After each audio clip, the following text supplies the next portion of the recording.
as I grew older, I realized, well, if the truth is somewhere in the middle, and we have two ways of viewing the world, a more conservative, reserved way, and a more liberal, chaotic way, then certainly there must be somewhere in the middle that I'm missing. So slowly, bit by bit, making myself more liberally minded. I don't mean that in politics and stuff like that. I mean more of just literally trying to find a middle ground. This is the Humans of Gaming podcast, an open and honest conversation about games, life, and belief.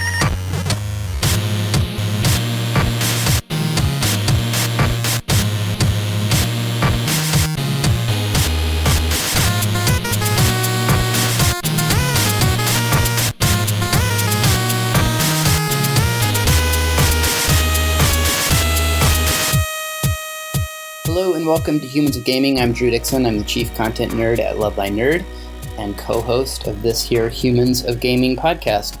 I'm joined with Chris Gwaltney. Hey, Chris. Yo, I'm Chris. I'm the Chief Executive Nerd for Love Thy Nerd, and welcome to Humans of Gaming, where we have people guest onto the podcast with us, people that are working their butts off in the gaming industry, whether video games, board games, other games. And we just try to get to know them a little bit as people and who they are and talk about that good stuff. Probably give a heads up to our listeners about some plans we have for the rest of the year before we jump in and introduce our guest for today's show. And that is that we're hard at work right now planning for 2020. What we want to do in 2020 is kind of a more curated type podcast. We want to be kind of have a plan for what guests we're going to have on the show a little bit more, probably some themed kind of series of guests on the show.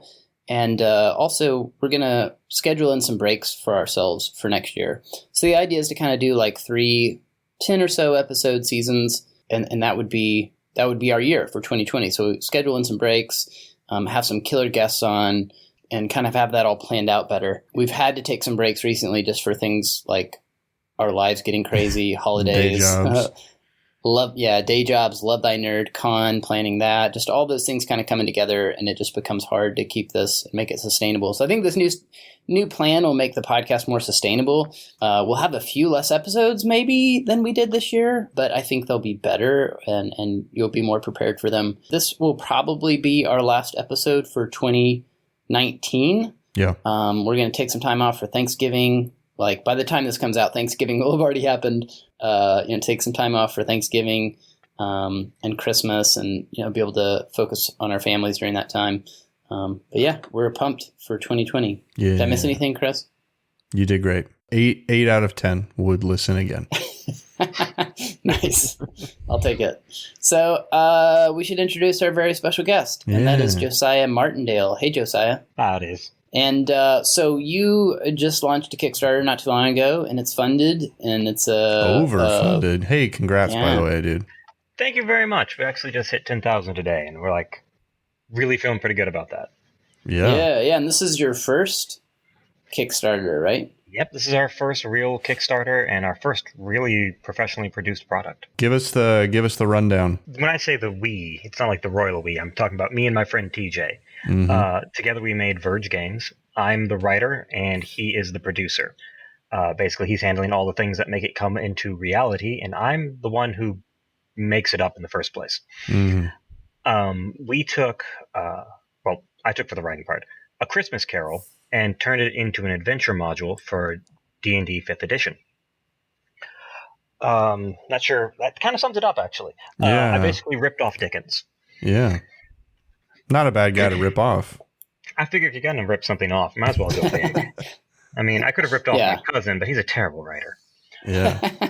You're not the first, right? Dickens has been ripped off a few Christmas times, Carol, probably. this is Scrooge and Tiny Tim and all that gang.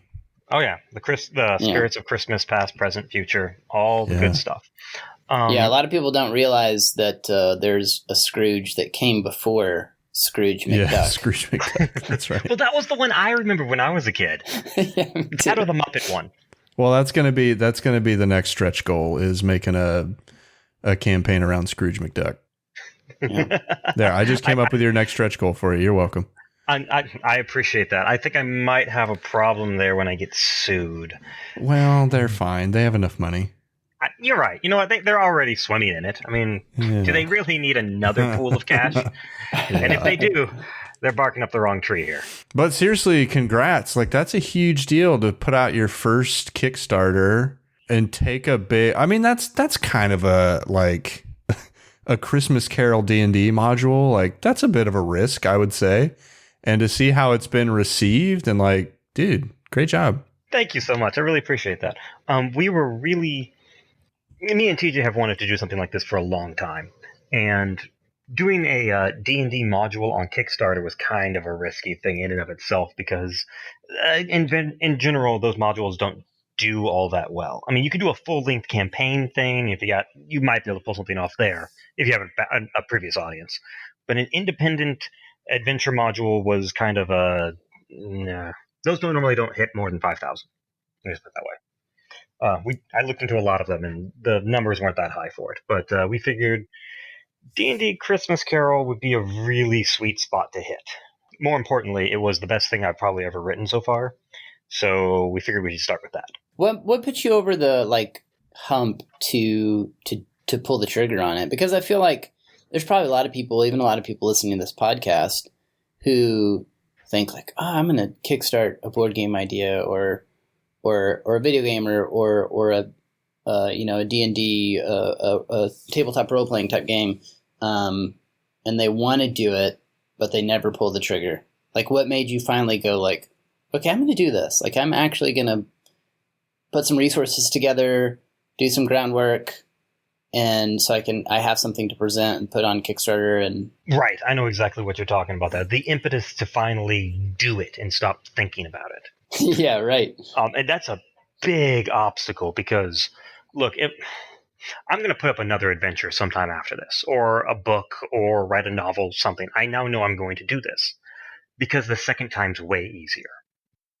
The first time, with the second time, I'm basically saying, okay, I've already done this before. I could do another one. I know all the stuff to it. No big deal. But the first time is going from I am nothing in this to I'm going to make something. And that's a huge hurdle. A lot of people get stumbling on that one. Like the second most people are, they try it one time and they realize it's way harder than they thought, and then they don't try again. It was not easy. I would not have been able to do this at all if I didn't have my partner TJ on this one. I mean, my friend TJ Surgeon, absolutely fantastic help on this. He's just a machine when it comes to this sort of work. But to do it, for me, it was a little strange. First of all, you need to be in the right mindset mentally and ready to do this yourself.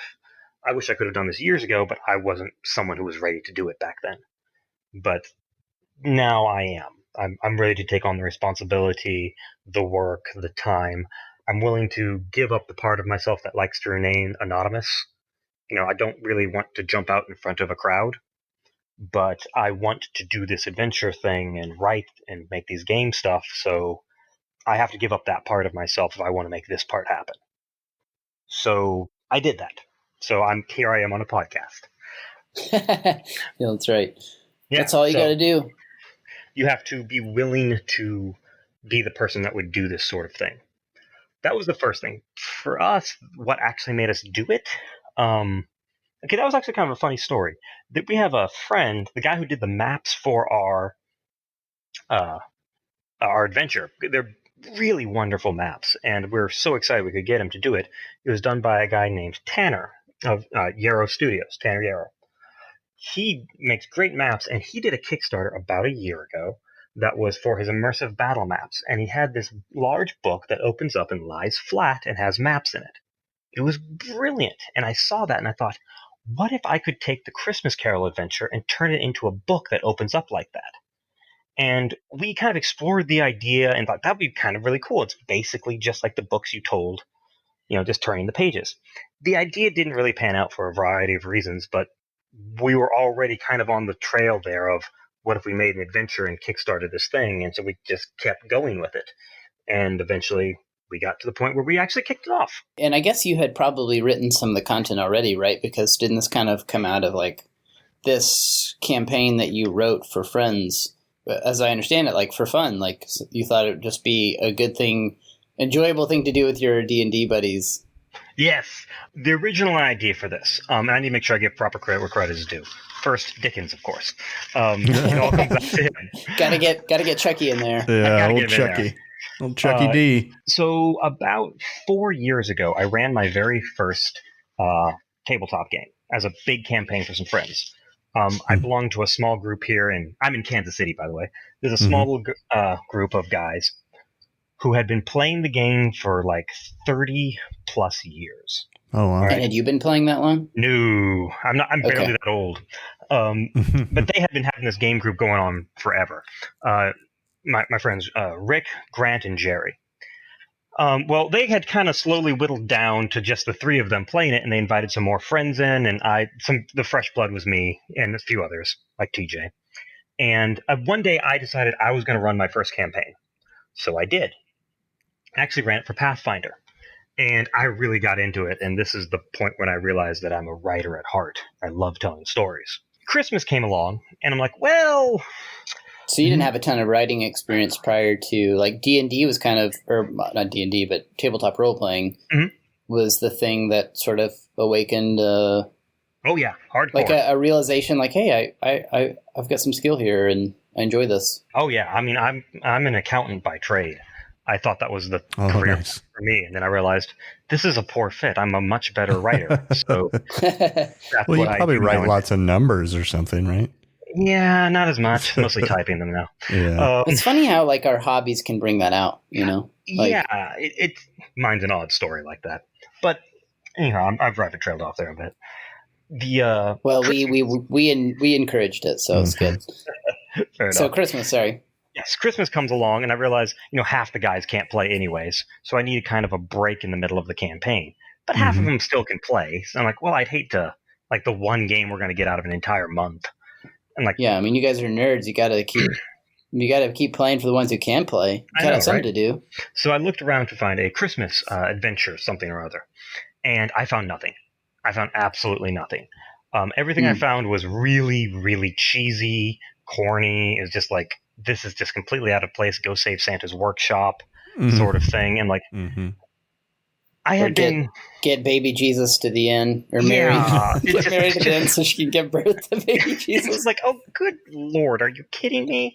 None of this makes any sense. Yeah. It's terrible. It's just bad. And to be fair, I have learned a lot of writing at that point. I had listened to some podcasts on writing and studied it, so I knew a lot about storytelling already. But I'm like, this just doesn't fit. None of it does. Then I remembered I had come across something from Penny Arcade. Mike Krahuick, the guy who does all the art for them, had written an article where he said that he once ran a game based on the Christmas Carol. And he mentioned some small things of what he did, and I realized, this is perfect. This is absolutely perfect. Not just because it's a good story to tell, but because I can make it fit thematically to the actual game mechanics. And that was the real trick. So I put together this adventure, ran it, and it turned out easily to be the best one I'd done. Not to compare it against like the 50-game campaign that I ran eventually, but just as individual sessions, I felt this was one of easily the strongest. Yeah. Yeah. Because if you're going to base it on something, a masterpiece is a really good start. So ran the entire campaign, and that one always stuck out in my mind. Yeah, so maybe tell us about like what makes this particular campaign unique. Like what's this kind of the selling point for why you think people might dig this? We got a few. For the Kickstarter itself, Kickstarter is always a complete gamble, right? You don't know if what you're going to get is any good. Board games turn out pretty well, along with miniatures, specifically the miniatures, because I always consider that a safety net. No matter how bad the game turns out, you got some cool minis to come along with it. So it's not you can at least use those minis for something else. Yeah, and they're cool, and we like them, and they do great on a D&D table. So, it's a win no matter what. So even if the game sucks, I have these miniatures. I cannot tell you how much I've thought about... TJ is a miniature fanatic. He owns just about every single zombie side game there is. One day I'm going to run a zombie campaign and justify all of his purchases. That's a true friend. For selling this, what makes it so unique is one, the maps and the miniatures. We have great miniatures that are for all of the monsters and Scrooge and a few things we do not speak of. And then we have a half a dozen maps. So I'm like, these are really pretty maps that you can use for other stuff, but they just look great. So like, hey, even if this adventure sucks, even if I'm terrible at it, you get some maps and miniatures out of it. So, you know, You that's make a really your good own. selling point. Yeah. But I don't think it's going to be a problem of the adventure being bad, because I think it is absolutely. I think a Dickens would approve. Ooh. I stick to his theme, the whole thing of redemption, selflessness, and changing your ways. I stick to that, and that wasn't easy because D&D is about hacking and slashing and taking stuff. Yeah. So getting that to swap around so that it thematically comes together isn't simple, but it happens. And it's really well done. And I'm very, very proud of that. That's great. I think that I would have never thought of that. I mean, knowing the story and knowing that it's about, like, spoiler alert, you know, redemption of Scrooge. That's a really interesting connection I think you're making there. Like, I've played D&D a lot over the years, and it is just about taking and killing and all that stuff. I mean, it can be more. Yeah, for sure. But it's, you know, most people, that's how they're running it, right? And at the core of the game mechanics, that's what's built into it. Yeah. That's what it leads to. So that's what it is. So I think that sounds great. Like, there's a bit of a subversion of the D&D mechanics there, you know, or like what people typically expect from like a D&D one shot or campaign or something. So exactly. Man, and that's why it's so powerful. And it catches you off guard. And I have to play some difficult tricks to pull that off, but they work very well because the Christmas Carol gives me story reasons to make it happen. You know, I can use some excuses, which if I did this in a normal game, people are like, oh, come on. But since it's a Christmas Carol, like, okay, yeah, that makes sense. It's a strange situation I'm in with that. But it turned out really well. Oh, I should mention, one other thing that I'm really happy about is that I think people will enjoy it because of two things. One, it's a really good one to do with families. It's a Christmas Carol. I mean, come on. As dark as a Christmas Carol gets, that's how dark this gets. So it's a really good way to introduce new players or family members into D&D. And the other bit is that it's really good for first-time dungeon masters. I owe a lot of help to the copy editor, TJ's wife, Caitlin. She did a really good job of this, of helping out and putting the whole book together. But there is basically two walkthroughs for this. The general walkthrough is like, okay, here's all the bullet points, here's a quick overview, take you through as fast as you can. You know? So, like, here's the whole adventure, there you go. And then there's a detailed walkthrough that will take you through step by step as the DM of what to do. Oh, that's nice. Yeah. That's what I need. Yes, including parts of like here's your script. Like, here's what the Ghost of Christmas Past would say, or what Scrooge would say at this point. So it all comes together like that. That actually brings me to another point, if I can, real quick. Oh, sure. This is it's your show. We're just living in it, man. It's a really railroaded adventure. One of the things I found with D&D is that it really it's very open world sort of thing. You know, what do you want to do is the great question. How do you want this to go?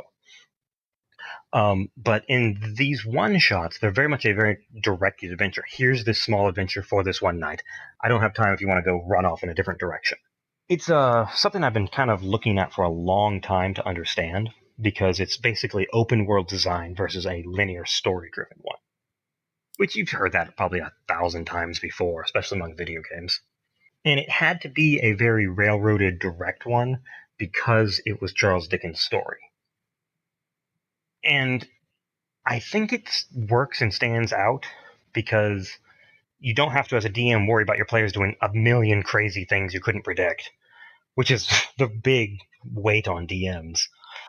But instead, it has them very focused on something, and railroading rarely works because most of the time railroading is boring. but it's Dickens, and it's his Christmas Carol, his greatest work. So it's not boring. And I feel it has a lot of strengths going for it like that. Well, and also I think, if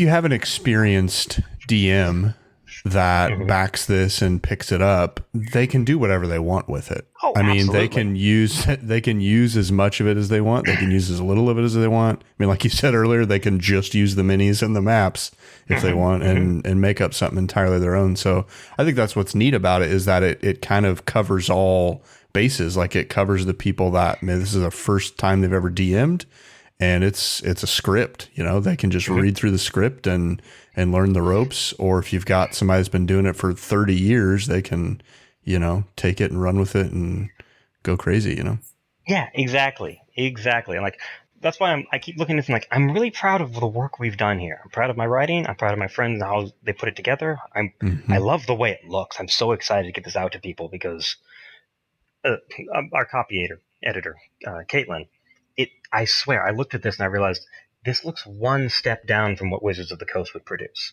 Like, we're just one step away from that. I'm like, that's stupid that this can be happening. I'm like, it's so cool. It's also a testimony, I think, to probably people out there listening, like, hey, you can do this stuff. Like, it's not as out of reach as people might think. I gotta say, it's really intimidating. It really is, because you see all these pieces, and when you get into it, you realize how many pieces there are. There's no part of this thing that magically just happened. Someone did it. The art on the cover, we went through a gentleman called Ryan Vale. He's a great artist. Love working with him. And he made every single piece we have in here besides the maps. And he does a great job, but you had to pay him. You had to organize things with him. You had to give him ideas, get feedback, and go back and forth.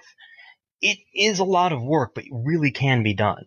Every part that we didn't know how to do, we hired someone to do. Our friend Andrew Lowen, who originally I think reached out to you guys. Yeah, that's how we got connected. Yeah, his marketing is fantastic. He was a great guy, fun to work with, really useful. He helped walk us through all the marketing stuff, because I spent about a month studying marketing, and all I learned was I don't have time to learn marketing. Yeah. Like, I don't have time for any of this. I don't really have the mindset for it, so I started looking around for marketers, and I found out, there are people who love marketing. Yeah. Oh, no. They're psychos, but yeah. That's you, Andrew, if you're listening. Yeah, indeed. Well, we do like to kind of, shift gears on this podcast and ask our guests about, like, who they are and what makes them tick and where they're from and stuff. So, did you grow up in Kansas City, or born and raised? Where'd you grow up? Born and raised. Nice. Yep. And do you like Kansas City? You like the Midwest? I do. What's your take? Okay. Mine is a weird story in and of itself. Maybe I should have moved away when I was younger, but I ended up staying here in Kansas City. And this city is kind of my speed. It's not a loud town, but it's a full-grown city. I mean, just like any other. But I like it here. I've always liked it here. People are fairly nice here. I was actually surprised when I went to the coasts and found out that people don't let other people in when you're on the road. They don't let you merge. Welcome to LA, pal. Yeah. When I went around there, it's normal around here to smile at people, right? I found out I was the oddball when I did that over on the East Coast. She was like, "What the hell's wrong with you?" Well, nothing. If you smile at someone, that they're gonna think you want something. Yeah, exactly. Yeah. Apparently, or they take it as like a sarcastic smile. Yeah, but it really wasn't that bad, because honestly, I think those people just have it rough on the coasts. Like, things are tough for them. And when I smiled at other people, they often smiled right back, and they kind of brightened up. It's just something that always stood out to me. It was kind of strange. But Kansas City, it's just it's my speed. I like it here. There's lots of space. I love space. It's really easy to get. We just keep growing out here in Kansas City, and I enjoy that quite a bit. Yeah, I spent a few days there a couple years ago. Ate some good barbecue. We got some good barbecue over there in Kansas City. We got good barbecue. Yeah, it's So, pretty nice. Where did you eat? Yeah. I ate at a couple different places. I'm trying to remember the names of all of them. Yeah, that's but okay. We I have know way too many. Q38, is that one? Q38? Q39 is a good place. Q39, it was one digit off. Yeah. No, Anyway. Drew ate at Q38. It wasn't as good. It was the prototype restaurant. Yeah, that's right. That was the beta. Right. It was a beta test. It was really good. It was some of the best brisket I've had. Did you eat at Oklahoma Joe's? No, I didn't. Is that your favorite? Did you eat at Kansas City Joe's? I think I did eat at Kansas City Joe's, but not Oklahoma Joe's. That determines when you ate here, because Kansas City Joe's is considered one of the best barbecue places in Kansas City. It's often what we show people to. It used to be called Oklahoma Joe's, and everyone who's from here refers to it as Okie Joe's. But there's some ownership thing and blah, blah, blah, and they changed the name. But that's one of the best places you can eat. If you're going to grab some barbecue down here, that's a really good place to go for. So did you what did your parents do? Oh, my parents? My dad works in a factory to this day, making glass out in Spring Hill. My mother's a nurse, and she's worked for a small doctor's office for, 20, 25? Yeah, longer than I can remember. And they stuck it out there in Kansas City, raised you there, and Yep. You have siblings? I have two. My older sister, Elizabeth, who's up in Wisconsin now. My younger one still lives in town here. She's a dental hygienist. Oh, Nice. The middle child, huh? I am the middle. The rose between two thorns. The thorn between two roses. Or something. Thorns are involved somehow. Did you guys grow up in the church? You go to church or anything like that? Oh, yeah. It's pretty common around here. I myself am still a Christian to this day. So. Okay, nice. What church did you grow up in? Mostly I grew up in a church called the Vineyard. Okay. It's heard of it. Yeah, I'm in a vineyard here. There's a lot of vineyards out there. It's kind of weird because people don't know about vineyards unless you're normally heavily involved in churches. But there's quite a few vineyards out there. It's not something like you call Baptist or Presbyterian or anything like that, but yeah, they're here, and they try and do what things that I aim for in my life. Yeah. Okay, cool. What's an example? Well, this is kind of weird. I came to some conclusions. I love philosophy. I love broad picture scope things. I get that very well. And something that I learned and I try and live is that I find that truth is somewhere in the middle. When you have two extremes of something, normally the true answer that you want is somewhere in between those two. Then after, when I became an adult and decided to, okay, I'll become a member of my church, I went to it and found, apparently this is what they do. They refer to themselves as the radical middle, and that's what they aim for. Mm-hmm.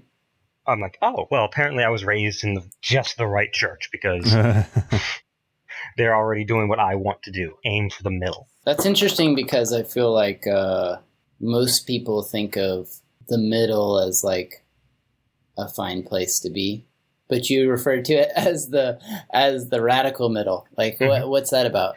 Well, that's the term that the Vineyard use, or at least my pastor I know. Sure. The people often think the middle of something is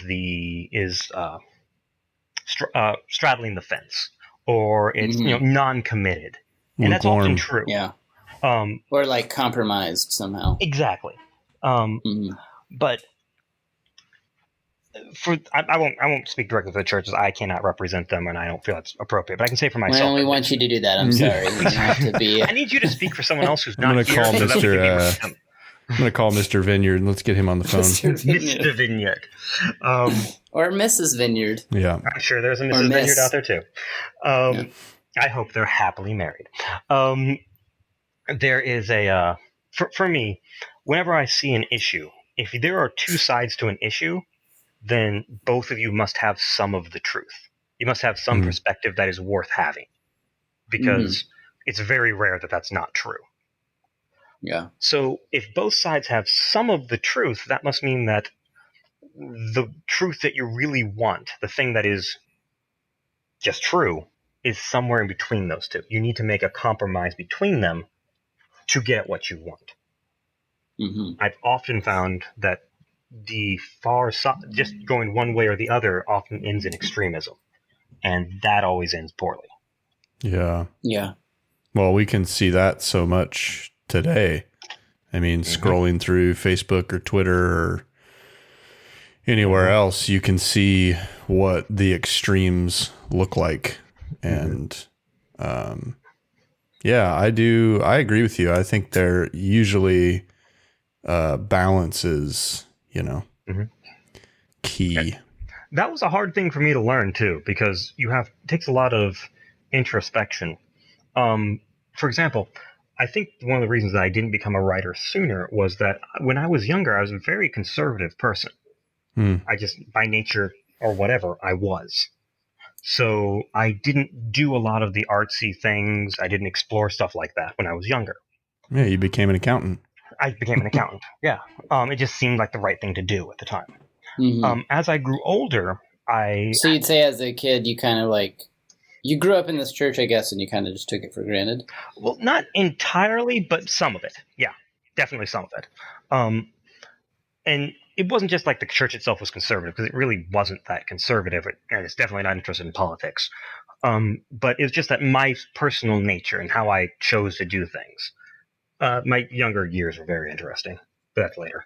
As I grew older, I realized, well, the truth is somewhere in the middle, and we have two ways of viewing the world, a more conservative, reserved way, and a more liberal, chaotic way, then certainly there must be somewhere in the middle that I'm missing.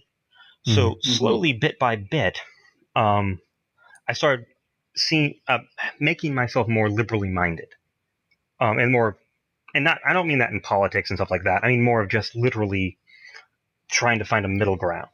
Or maybe more open to other perspectives and things, kind of like you open yourself up to some other ideas. I was always interested in hearing those other ones, but yeah. I apologize. Maybe I should clarify. I want to try and divorce the whole liberal and conservative thing from the whole politics, as we named our groups after that, fairly appropriately. But what conservative and liberal is the conservative does what was done before because it works. Duh. So they're traditionalists. A perspective of preservation. The liberal is the one who comes up with new ideas and wants to do something new in hopes of making it better. So these are both very wonderful things, and we want and need both of them. But I was kind of stuck in the more conservative thing, so I'm like, well, I need to make myself more liberal and consider new and different ways of doing things. So as I've moved myself more hopefully towards the middle, I realized, oh, I love stories. And even better, I'm pretty good at telling them. So I started refining these skills and the ability to create new things and put new spins on old ones, like with the Christmas Carol. And eventually I came to this place where we launched a Kickstarter. Yeah. I always like to ask this question when we have, guests on that grew up Christian. Like, were you nerdy growing up? I know you didn't get into D&D until later, but like either video games or comics or any kind of nerdy stuff growing up? Video games were definitely my jive when I was younger. Yeah. Mine was a weird thing. I had when I was younger, and I didn't realize this until maybe a couple years ago. I was socially inept as a child. I couldn't interact with other people very well.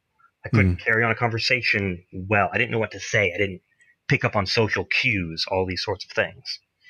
I didn't learn it till much, much later that I was basically a type of social deprivation, where I just kind of grew up. I was a little weird as a kid, and so other kids didn't want to play with me. He was just that weird guy. And for some reason or something, however this happened, I became very socially isolated, meaning I didn't pick up social cues from other people. So you didn't know how to interact socially. So I went into all sorts of geeky things and, on my own, like video games or books or just anything like that was very much solo. Yeah. Yeah. What was your jam back then? Like what video games were you into? Oh gosh. I used to be a Nintendo fanboy as a kid. I absolutely loved Nintendo. I thought they were the best. I mean, like, as in, I didn't... Still are. Some sort of. Well, they still put out some good stuff. We'll put it that way. I'm not going to say they're the best, but they... Yeah. But I was holding on to it even when they were doing the GameCube era. Yeah. Those were some difficult times to be a Nintendo fan, Those are what we call the dark ages. Indeed they were. The dark times. But after that, I suppose I really did enjoy World of Warcraft quite a bit. Probably played that way too much in college. We all did. Yeah, that was straight up crack on a video game. Yeah. Did you were you enticed at all by the WoW Classic that just came out? I was enticed, and then I firmly said, "Ain't nobody got no time for that." Yeah. Yeah. Yeah. I'm sure it would be special though. Were your parents like concerned with you at all being into games, especially like World of Warcraft? Did they worry about you? A little bit. My mother especially, of course, but that's mom's. My dad actually played it with me. My dad enjoys games as well. Oh, nice. So we played a game. We played World of Warcraft together, and that was a lot of fun. Good times there. Yeah. So, was there ever any tension? Because, a lot of people that were raised Christian, sometimes there's a lot of tension around like video games or D&D or that kind of stuff. Like, was there ever any of that? Or a little bit. They're mostly just concerned because, how to put it? I think they were mostly just concerned that they saw that I was very isolated, and there was clearly something off with me, but my parents didn't know what that was.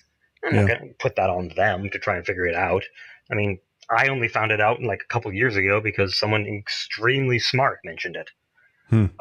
But as for video games and stuff, there was some, but they were very loving parents, and they did not, make a huge deal of it or anything like that. Although I will tell one funny story. Getting into D&D, I got into it right before it became popular. So about 4 years or so before it was actually socially acceptable to play D&D, and it was, the cool thing that kids do now. Yeah. When it was like a shameful thing to do, as in, yeah. I mentioned TJ and Caitlin before.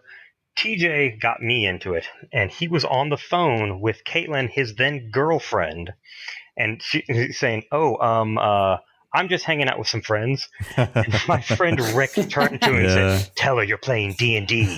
Do it. Do it. Do it now. Do it." He's waving him away. Oh, no, we're not doing much.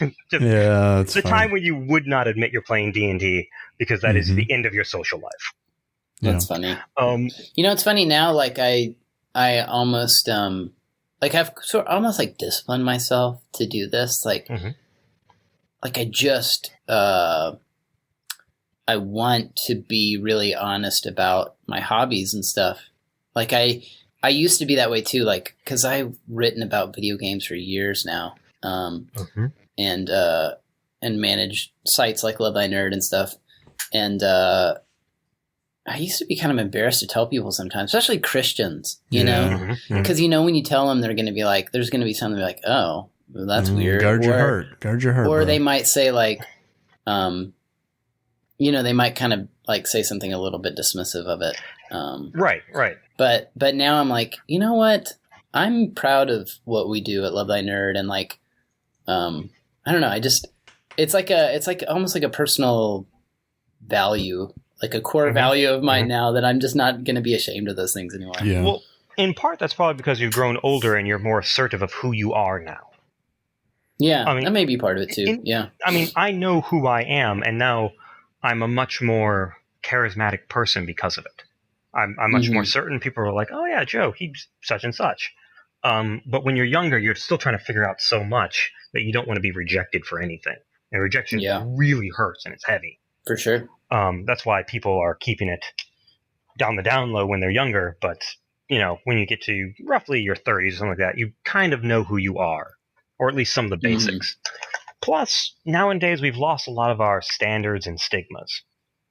Among the Christians, Christianity's been having troubles for a while in America, and the liberals have mostly moved away from it entirely. In case you were not aware. No, I know. But leaving mostly the more conservative-minded holding on to it, not certain how to make it grow and change in under new technology and new entertainment and all these things, because they're the conservatives. They don't change by nature, which has been really rough on it. We really need more liberal Christians, because we need new art, and we need new songs, we need new good stuff. And again, when you say that, you mean the classical definitions, not Yes, in our not the more political politically. Sure. Yeah. Yeah. Sure. The reason we have such a terrible divide ties back to that sort of thing. But a lot of gatekeeping, I think, like about amongst Christians about what is and isn't acceptable art, what is and isn't acceptable, like, I don't know. I just think sometimes there's this like temptation we face to be like, it's got to fit within this parameter where we're going to claim it's not on brand enough to be called Christian. Yeah. Or something, Yeah. I totally understand that. And that's the real problem that Christians have nowadays. It's a more conservative, rigid mindset. That one kind of got blown out of the water when I heard, you ever heard of the band Demon Hunter? Yeah. Yeah. Yeah, okay. If they're Christian and they're a bunch of Christians and they're doing metal, okay, then clearly... It's pretty intense. Yeah, it's pretty intense metal. Then clearly there is more wiggle room than we are. There's room at the table, yeah. It's a weird thing for the Christians nowadays. Have you, with launching your Kickstarter, and talking to people about it, and I'm assuming you've talked to like other Christians about it and stuff, like have you gotten any pushback or any kind of like weird comments or anything like that from people? Okay. Once or twice, yes, but I think for the most part the satanic panic is over. Yeah. That was a terrible thing, and one of just a stupid thing where someone declared that D&D is basically devil worship, and it isn't. And it was complete. Spoiler. Well, we settled it. Done. Well, yeah, and it was complete panic. It really was. It was someone said something, riled people up, made a name for themselves, probably, and it's stupid. We just published an article today that gets into that. Just recently published. Oh, okay. Yeah. No, check it out.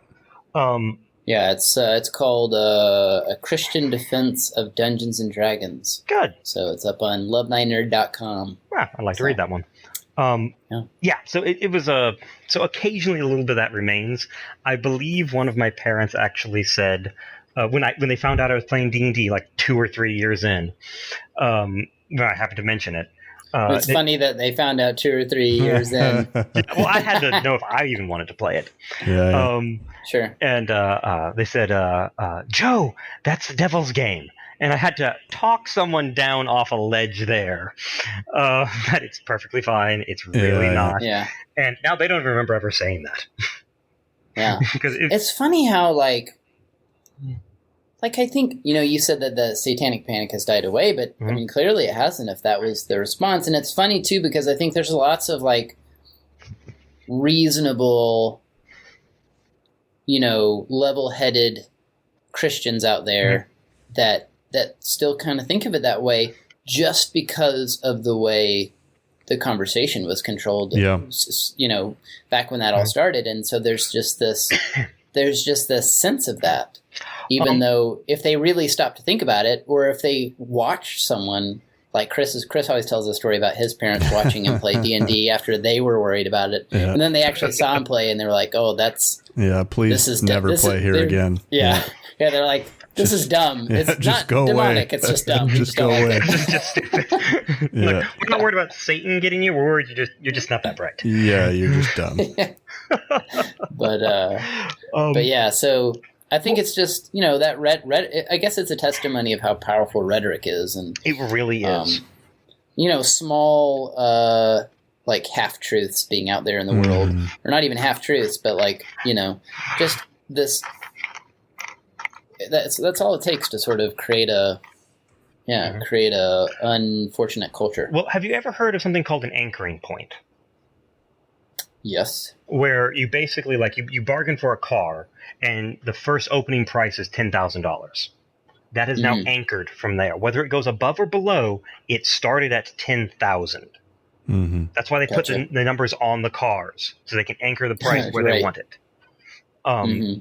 Same thing happens with conversations. We started this entire podcast smiling, laughing, being very pleasant to each other, and that anchored to this podcast at friendly, nice, congenial. Yeah. D&D got anchored at Devil's Game. It is now uphill from there. It has been, 40 years now? Mm-hmm. Yeah. Okay, now it's starting to finally break its hold. Mm-hmm. That's a really long time. Yeah, that's a good point.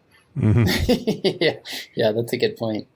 When you start that, which I think is testimony to how important it is that we really investigate things, because the people that claimed that didn't dig very deep. No. Like I said, I don't have a lot of respect for people who do that sort of thing. Whoever declared this at the very beginning, mostly, I suspect they made a name off of themselves. And once you get, a position of respect and authority and power based upon something, you will not change your mind on that very likely. Yeah. Because you have to. And they're all a lot of the stories too that Satanic Panic came out of are rooted in these stories. One of them's a kid who ran away from home, and it was just assumed that he was doing what he did in his D&D campaign, but in real life. Oh, yeah, and flimsy, flimsy excuses. Right. And so nobody really bothered to, someone just spun that, put that narrative out into the world, and everyone's like, oh, yeah, that makes perfect sense. It's also an easier excuse. There's a lot of reasons these things happen, but when one of them is that we have an easy answer for why something happens, people prefer to have that. People would have to say, oh, he played D&D, so he ran away from home. We should just get rid of D&D, because that's an easier problem to solve than, oh, he had an abusive home or he was having mental problems. Sure. Right, totally. Yeah, it's not that different from the debate that we sometimes have about violence in video games. I was thinking the same thing. And to be fair, there is some connections there that could make it reasonable. Doesn't make it true, but those possible connections make it far easier to assume it is. Mm-hmm. Yeah, and it's an easy target or a scapegoat. Especially the new one. It's easier for us to cope with than thinking hey, maybe we really have a problem with mental health, with attitudes about, all sorts of conversations we ought to be having that would help people live healthier, better, more neighborly lives, Mm-hmm. And to be fair, despite all of our problems, life is pretty good. We're just focusing on more negative stuff. I try to remind people, the world is not actually burning down at the moment. Yeah. We're okay. No. I was playing Civilization 6 on my Switch a couple days ago, and Ashley, my wife, was watching me. And I was in the Civilization's the civilization building game. You start 4000 BC and you build your civilization all the way to the present day.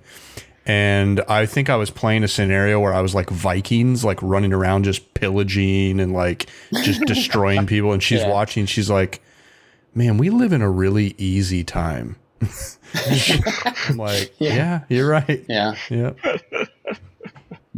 Yeah, anyway. You're not too often worried about people from Vikings, Sweden pillaging, coming over here and pillaging. Definitely not now. They're so nice now, Swedes. Yeah, it's really hard to look at the Swedish and say, okay, you used to be murderous poor people. Yeah, totally. Totally.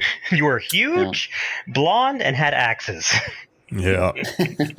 So I'm curious, just learning a little bit about your faith and your Christian walk and stuff. What is that?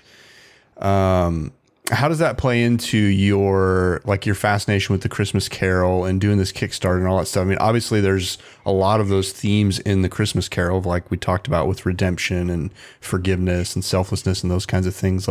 Is there a correlation there, between your faith and choosing that, or what's that look like? Oh, I'm sure there's probably something there. I mean, Dickens was writing something that basically set the stage for Christmas. I always enjoyed the movie The Man Who Invented Christmas. It's very good. If you have not seen that one, it's worth your time. Okay. For faith and stuff like that, how it relates to it, faith is a weird thing. I've very much embraced the idea that if there is anything in life of absolute value, that absolutely is good, unquestionably, it is the truth. So, truth should be held very highly, possibly above all else. So I will pursue that. And I believe that the whole Christianity ordeal, Jesus Christ and all that stuff, is true. I don't have all the answers to it in the slightest, but I do hold it to be true. So the story of Scrooge definitely does call to me, as it is a story of redemption, of turning away from bad ways and doing good, of being selfless. That's very core Christian principles right there. But at the same time, it's a little strange because I always think of church and being Christian as this foundational thing in a life. You know? Like, I believe these things. Look, I'm going to write novels in the future. I'm going to make more adventures. I don't know what else I'll write, but I will write. And if people are interested in what that's all based on, it's like I show you my house that I've built. Like, oh, this is a beautiful house. I don't normally talk about the foundation until you want to understand more about how did I get here. Yeah, sure. The Christian faith is that foundation. It's not cool. It's not hip. It's not, what people are drawn into, but it is the foundation for all the other good parts of my life that have been built upon it. Yeah. Give it time. It doesn't seem cool or hip yet, but it's do a been little 2,000 digging, a little years. I investigating. don't think it's going to get hipper. I think that's all. There's some mega churches out here in LA that would beg to differ. Oh God, mega churches. I more meant the latter, like what you're saying overall, which is that it's a process, and letting people see that side of you is a process, and when you do it well, I think it's an invitation to let people get to know you and what you're about, and then they'll see why those things matter to you. I hope so. One of the things that I've noticed as I've learned to tell stories, and this has really bothered me, is that especially I see it in movies, I see it in writing. The ending is very important in all these things. The hook at the beginning gets them invested. The middle chunk gets them through it, whether or not it's worth staying. But the end is what they remember, looking back. Right. And endings are hard because one of the things I love about stories is that a really good story reveals a truth. Maybe more than one. But you might need to write an entire novel just to reveal one important truth. And the greatest stories do that. Christmas Carol did that. Lord of the Rings did that. He had to write an entire trilogy, deeply detailed, just to show us the contrasts of good and evil. That's what it all comes down to in Lord of the Rings. It's beautifully done. I love it. Yeah. But I see a lot of things nowadays, and the ending that they have, the finale, the truth they're trying to get at, are often fractured, broken things. There was one that stuck with me. A friend was telling me is that he read a story, and it was super dark, and the ending was just grim and depressing as all get out. And he said, yeah, and the worst part was the author had a note at the end that he apologized he couldn't make his story darker. What is wrong with you if that's what you're trying to do? Yeah. Because that's really messed up. That's incredible. So there's a conviction that you have that there should be some light at the end of the tunnel to the work that you do. No. I have a conviction that the truth is always to be held in the highest regard. Gotcha. And that if the truth is it's dark and it's grim, then that's the truth. But I don't think it is. I believe these people have been writing these stories, telling these tales, and their beliefs have warped their stories. Because they believe these things that are not true, but they have to fit them into the story because they believe they're true. And then the story doesn't quite work. And it's crammed in there and it doesn't fit. The ending is bleak and it doesn't all come together. Something feels wrong about these stories. Yeah. I felt that a lot in the movies lately, like with Star Wars has been struggling with. And Star Wars is an excellent example. They have certain beliefs that are not working. They try and make a story about those beliefs and say these things, but then it all falls apart on them. Yeah. We could get into some Jedi discussion there. That's but I'm going to refrain. thing. Yeah, I apologize. We don't have time. Yeah. No, we don't have, unfortunately, we don't have time. That's another but maybe podcast. Another time. But that's No, that's cool. That's what, if there's anything of my beliefs come into, it is foundational in the stories that I will tell. Cool. And if I'm right, the stories will tell that. If I'm wrong, my stories won't work out that well, and no one will remember them. Well, if people want to support your stories, what's the best way to do that? Right now, Can you tell us about your Kickstarter? I'd love to. I think there'll still be a little bit of time left to get in on it. So it'll be at A Christmas Carol Adventure on Kickstarter. And it'll go on for about, I think, another 16 days we have left about now. So it goes till December 5th. And even after that, you guys can still get yourself a copy afterwards by going to the link on the thing to the backer kit. Nice. Great. Well, we're excited to check it out. Where else would people find you online? Anything else you wanna promote? Right at the moment, Verge Games. We are starting that one up, but we just basically are, since our first thing, we really don't have that much functioning. I would definitely go to the Kickstarter for right now. Yeah. Okay. Very cool. Well, thanks so much for coming on the show, Josiah. It was really enjoyed chatting with you. Oh, it's a real pleasure talking with you. Thank you, Chris. Thank you, Drew. For sure. Yeah. For sure. And if you want to check out Love Thy Nerd, there's lots of ways to keep up with what we're doing. Go to lovethynerd.com to see great articles and to find out more about our podcast. We have a whole podcast network. Free Play, which gets into all areas of nerd culture. We have The Pull List, which is our comic book podcast. And then, of course, if you want to follow what we're doing online, one of the best ways to do that is to search for Love Thy Nerd Community. You're going to want to ask to join that community. And then you're also going to want to search for our page on Facebook, Love Thy Nerd, and like that. And then you can follow all the articles and things that are going on with us. We can't do this without your help. So if you like this podcast, consider going to lovethynerd.com/partner. We need financial support. It costs money to do this. It costs a lot of time. Chris and I give a lot of energy to this and to Love Thy Nerd in general. So if you think what we do is rad, help us out. Do whatever the Lord lays on your heart, but help us out. And that's it for we us. also just launched our Discord server. That's right. So check us out. You can find a link to that in our Facebook community. Yep. So go check those things out. Yeah. And have a very happy Thanksgiving. Bye. Bye. Bye.